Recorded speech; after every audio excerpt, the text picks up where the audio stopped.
up? Welcome to To Day Rae with me, your girl Ray Ray. So I just wanted to do a week home post-op surgery.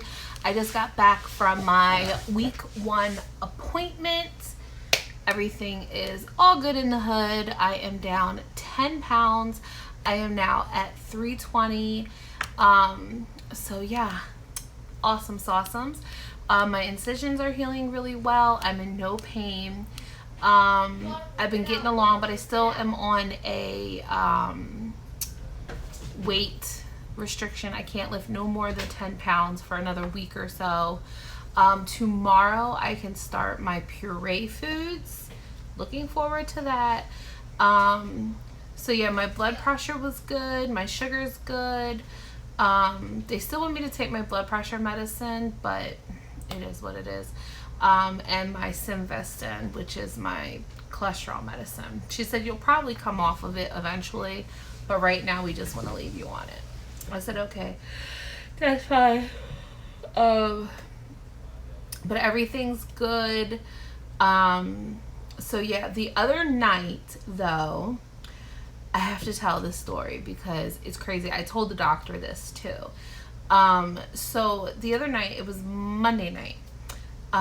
My son had went upstairs to go to bed, and I had came downstairs and I was putting around the house. Now I struggled really bad with the gas pain.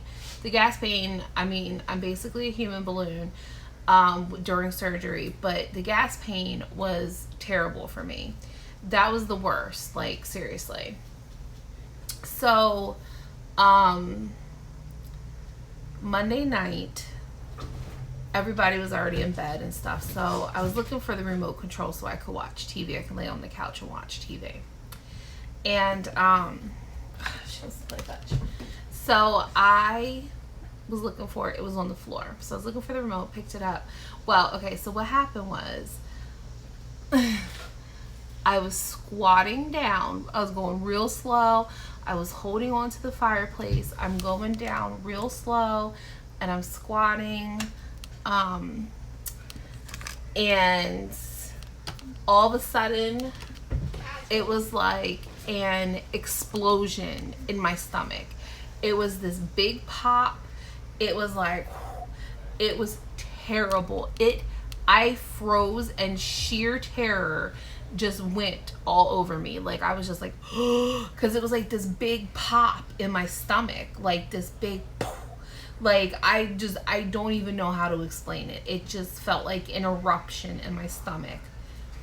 Like I said, sheer terror. Like I said, as soon as I squatted down to pick up the remote, as soon as I got down and I touched it, this happened. I jolted up and I'm like, oh my God. And I'm standing there and I moved. All my gas pain was gone. All of it. All of it. I was like, what? So now I'm panicking because I'm like, now adrenaline is taking over. This is what I'm thinking, is that the adrenaline is taking over and now I don't feel anything. Like, because before I couldn't move my stomach. I had a big, like right here in my belly where one of my incisions are, was a big, it was like you could see the bubble and it hurt. Like taking my son had a follow-up appointment with his ENT just to check his ears, just to see how everything's going, and all that. So sorry, just got my notification to drink water.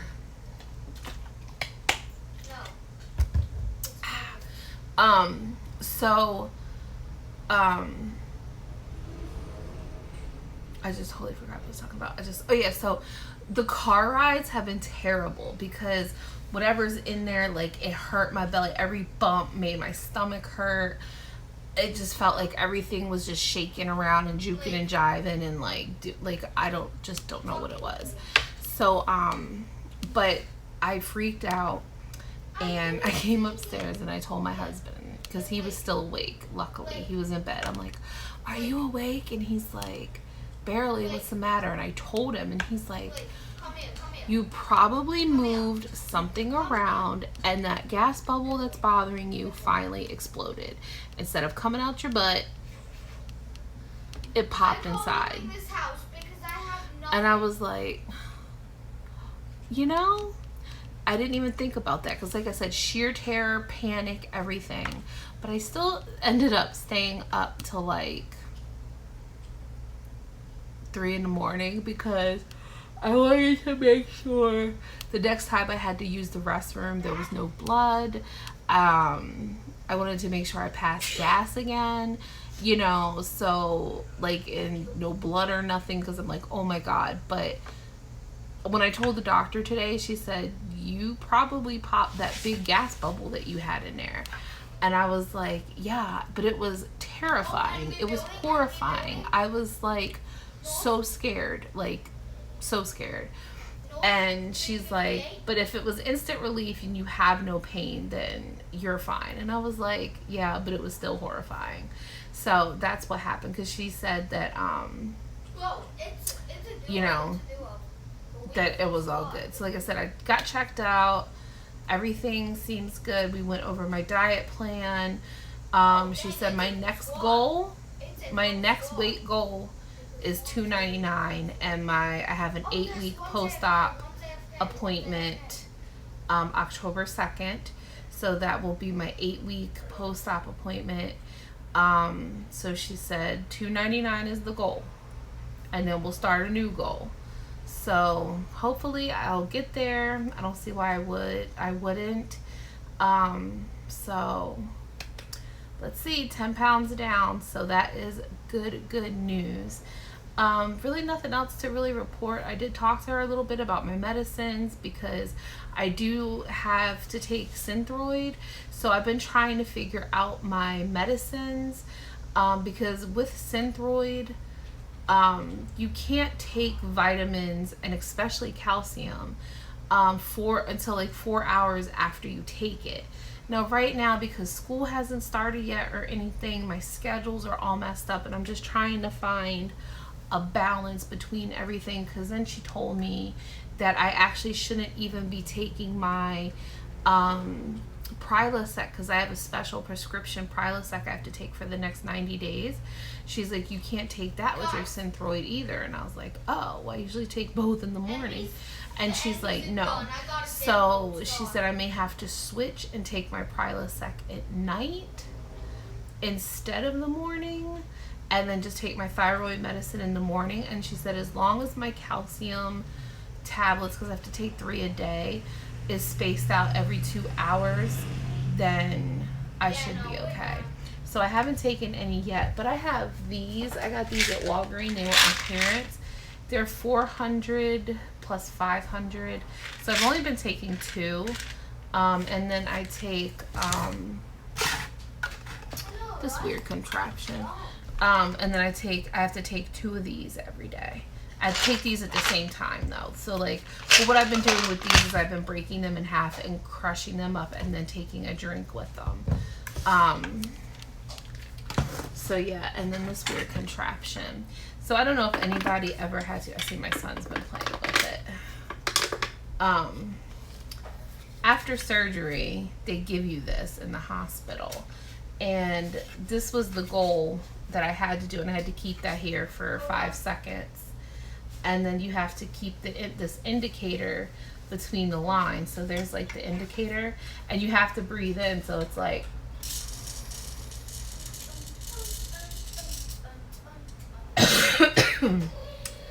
I get that tickle. I keep getting that tickle in my throat, and then I cough. But this is something, they call it your toy. So you have to play with this in the hospital.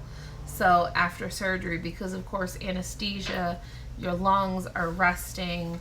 So yeah, but this is your toy. They say take your toy home and practice.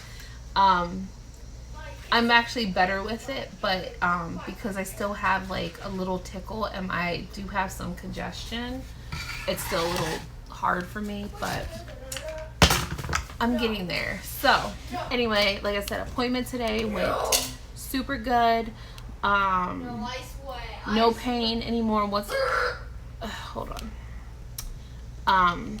So yeah, I just wanted to jump on real quick and just let you guys know how my first appointment went. I guess I probably should take pictures, but I got some things I have to do. Since I do start purees tomorrow, I'm going to make my puddings. Tonight for dinner, I'm going to have cream of broccoli soup, but I'm gonna have to strain it so I don't get the bits and bobs in there. And then one thing that she said, after 8 weeks is when I can start like doing more hard things, like salads and things like that, but not until 8 weeks after. So I did buy tuna fish and I did buy canned chicken, and now they make like these chicken pouches, because she said that you can have that in the puree stage. You just have to chop it and mash it with mayonnaise.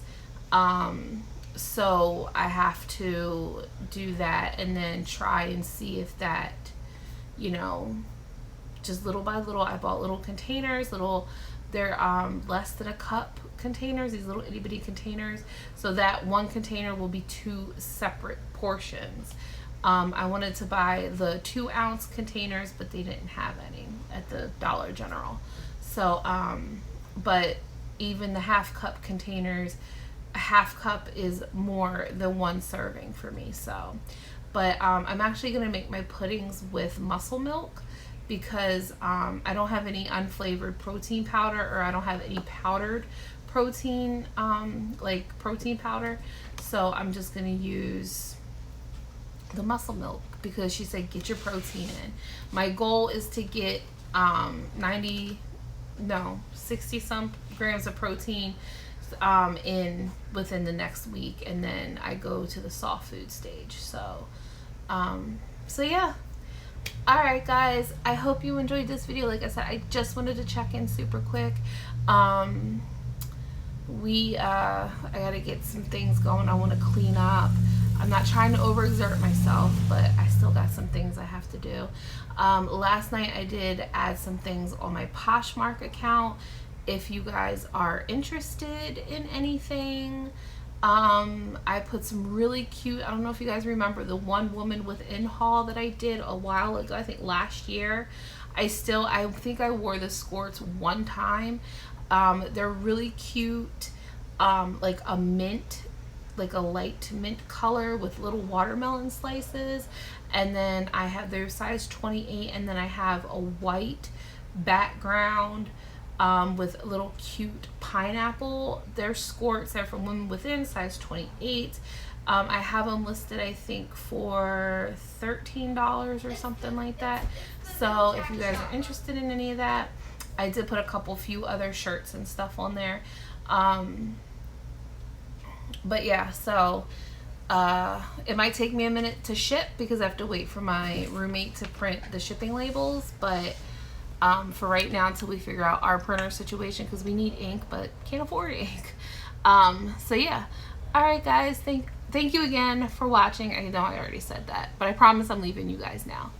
Alright, thank you guys so much, and remember to be kind, because you don't know what kind of battle someone's going through. So don't be a dick, and peace, love, and happiness always. Bye guys, love you.